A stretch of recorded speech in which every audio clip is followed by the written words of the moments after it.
কাঁচামরিচ 200 টাকা কেজি, পেঁয়াজ 100 টাকা কেজি, আলু 60 টাকা কেজি, চাউল 70 টাকা কেজি।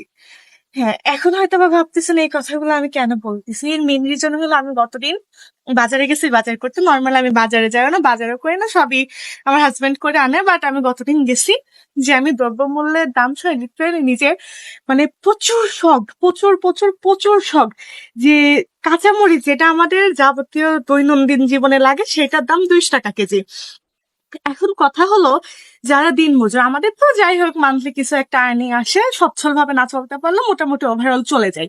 বাট যারা দিনমজুর, পার ডে 500 টাকা করে যাদের ইনকাম, তারা কিভাবে তাদের সংসার চালাবে? একটা সংসারে যদি 5 জন থেকে 4 জন মেম্বার থাকে, এন্ড তার যদি ইনকাম হয় পার ডে 500 টাকা করে, পার ডে 3 কেজি চাউল মিনিমাম লাগবে 5 জন মেম্বার যদি সংসারে থাকে। 3 কেজি চাউল দিয়ে, আলু দিয়ে, পেঁয়াজ দিয়ে, তেল মশলা যাবতীয় জিনিস দিয়ে সে কিভাবে ম্যানেজ দেবে জিনিসগুলা, বা সে কিভাবে সংসারটা চালাবে? এবং এর মাঝে তো তার সন্তান সন্ততির এডুকেশনাল কিছু খরচ আছে। ইভেন তার ওয়াইফ বা তার কোনো সন্তান যদি অসুস্থ হয়ে যায়, তাদের চিকিৎসা কিভাবে চালাবে? বর্তমানে যে সরকারি হসপিটালগুলো আছে বা মানে সদর হসপিটালের যেগুলা বলা হয় সেগুলো আছে, সেখানে ট্রিটমেন্ট কিন্তু নেই বললেই চলে। কজ আপনি সেখানে একটা ট্রিটমেন্ট নিতে যাবেন, এত পরিমাণ ভিড় বা এত পরিমাণ লোকজনের প্রেশার, সেখানে আপনি ভালো কোনো ট্রিটমেন্ট পাবেন না। ইভেন আপনি যখন সেখানে ভর্তি হবেন, ওখানে আপনার কোনো ভালো ডাক্তার নিজের নখদর্পণে রাখবে না। ম্যাথসের থেকে পাশ করা কিছু ডাক্তার বা সামথিং এগুলো আসবে। প্রতিদিন একবার করে একটা এমবিবিএস ডাক্তার এসে 1 ঘন্টার জন্য রাউন্ড দিয়ে যাবে, এন্ড সে 1 ঘন্টার মধ্যে সে সারাদিনের যাবতীয় সবকিছু বলে করে চলে যাবে। সারাদিনের মধ্যে যদি রুগীটা একদম সিরিয়াস কন্ডিশন হয়ে যায়, তাও কোনো ডাক্তার পাওয়া যাবে না, জাস্ট নার্স বা অ্যাসিস্ট্যান্ট ডাক্তার গুলারে পাওয়া যাবে। তাহলে এখানে ট্রিটমেন্ট কিভাবে আসলো? এখানে সরকারের বা আমাদের প্রেসিডেন্টের কিন্তু কোনো দোষ নেই বা তার কোনো রং নেই। সে যথেষ্ট পরিমাণ সরকারি hospital, medical, A to Z সবকিছু নির্মাণ করছে এবং প্রত্যেকটা জায়গায় একটা ভালো ভালো এমবিবিএস ডাক্তার পোস্টে বসায় রাখছে। বাট তারা প্রাইভেট ক্লিনিক গুলার হাজার হাজার সিরিয়ালের রোগী সামলাবে, নাকি হচ্ছে গিয়ে সদর হসপিটালের রোগী দেখবে? তারা তো দেখছেই যে আমরা তো মান্থলি একটা মাসিক বেসিক স্যালারি পাচ্ছি সদর থেকে বা সরকারি হসপিটাল গুলো থেকে। এখানে আমাদের সারাদিন থাকা না থাকা সমান। তারা উবরি ইনকামের জন্য বা এক্সট্রা আর্নিং এর জন্য হাজার হাজার যে প্রাইভেট ক্লিনিক গুলো আছে সেখানে যে প্রতিনিয়ত রুগী দেখতেছে বা প্রতিনিয়ত সেখানে ট্রিটমেন্ট দিচ্ছে। এই ট্রিটমেন্ট গুলো কিন্তু তারা সরকারি হসপিটাল গুলোতে দিচ্ছে না। তাইলে যারা দিন মজুর বা যাদের সীমিত ইনকামে সংসার চালাইতে হয়, তারা কিভাবে সংসার চালাবে? আর বর্তমানে শিক্ষা প্রতিষ্ঠানগুলো তো শিক্ষা প্রতিষ্ঠান নেই, সেগুলো তো হয়ে গেছে ব্যবসায়িক প্লেস। তো তারা কিভাবে তাদের সন্তানগুলারে ওয়েল এডুকেটেড করবে? কিভাবে কোনো প্রবলেম হলে বা তারা অসুস্থ হলে তাদের ট্রিটমেন্ট চালাবে? তো এখন মানে যে কথাটা মেনলি বলছেন, দ্রব্যমূল্যের যে মারাত্মক দাম বা আমাদের মতন মানুষের সংসার চালাইতে যে হিমশিম খেয়ে যাচ্ছে, আর যারা দিন মজুর তাদের কথা তো বাদই দেন।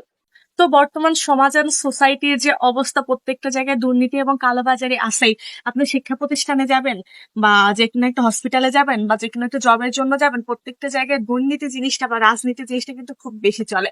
যেমন আপনি ধরেন জাস্ট একটা রাজমিস্ত্রি কাজ করতে যাবেন, তারপরেও যে আপনাদের সঙ্গে করে নিয়ে যাবেন, মানে আপনার উপরের পোস্টে যে আছে বা আপনার মানে সিনিয়র যে মিস্ত্রিটা আছে, ওনারে কিন্তু কিছু পার্সেন্টেজ আপনাকে দিতে হবে, নইলে কিন্তু সে আপনারে কাজে নিয়ে যাবে না, অন্য কাউরে নিয়ে যাবে।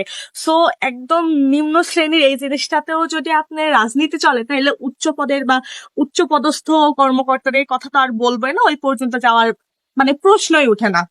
সো বর্তমানে বাজারের বা দ্রব্যমূল্যের যে কালোবাজারি গুলা বা সিন্ডিকেট গুলা চলছে, এটা কিন্তু চাইলে আমরা নিজেরাই নিয়ন্ত্রণে আনতে পারি বা নিজেরাই ঠিক করতে পারি কিছু সচেতনতার মাধ্যমে বা কিছু সচেতনতামূলক পদক্ষেপের মাধ্যমে। যেমন এর আগে তরমুজের যে দাম হয়েছিল 150 টাকা 200 টাকা কেজি, সেই সময় কিন্তু অনেক অনেক অনেক মানুষ একটু মানে বুদ্ধি দিয়ে কাজ করে বা একটু ব্রেন দিয়ে কাজ করে তরমুজগুলো কিনা বন্ধ করে দিছে।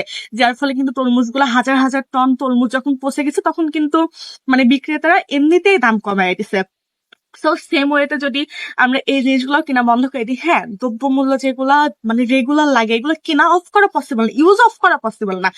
বাট আপনি যেখানে ধরেন 1 কেজি লাগবে, আপনি বাসা আঙ্গিনায় যদি একটু জায়গা থাকে, আপনি যদি কোনো একটা জিনিস ওখানে রাখে, আপনি যদি 1 কেজির বদলে 1 পোয়া কিনতে পারেন, তাইলে হাজার হাজার মানুষ যদি বা হাজারে একজন যদি এই পদক্ষেপটা নেন, আপনি বাসার আঙ্গিনায় শাকসবজি বা সামথিং কোনো কিছু লাগান, তাইলে কিন্তু ওইগুলা কিনার মানে যে পার্সেন্টেজটা বা কেনার হারটা এগুলা কমে যাবে। আর এই জিনিসগুলো এমন না বছরের পর বছর রিস্টক করা যায়, এগুলো কিন্তু পচে যাওয়া জিনিস বা নষ্ট হয়ে যাওয়া জিনিস।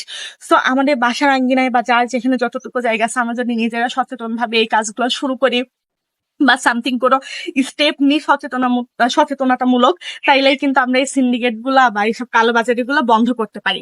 সে আপনাদের কাছে একটাই অনুরোধ, আমার কথা কেমন লাগছে আমি জানি না, যদি আমি ভুল বলে থাকি তাহলে এটা ক্ষমা সুন্দর দৃষ্টিতে দেখবেন। আর আমার কথা যদি ভালো লাগে বা মনে হয় কথায় কোনো লজিক আছে, অবশ্যই অ্যাপ্লাই করে দেখবেন, তাইলে হয়তো বা এই দুর্নীতিগুলা, কালোবাজারি গুলা বা সিন্ডিকেট গুলো বন্ধ করা possible। আল্লাহ হাফেজ।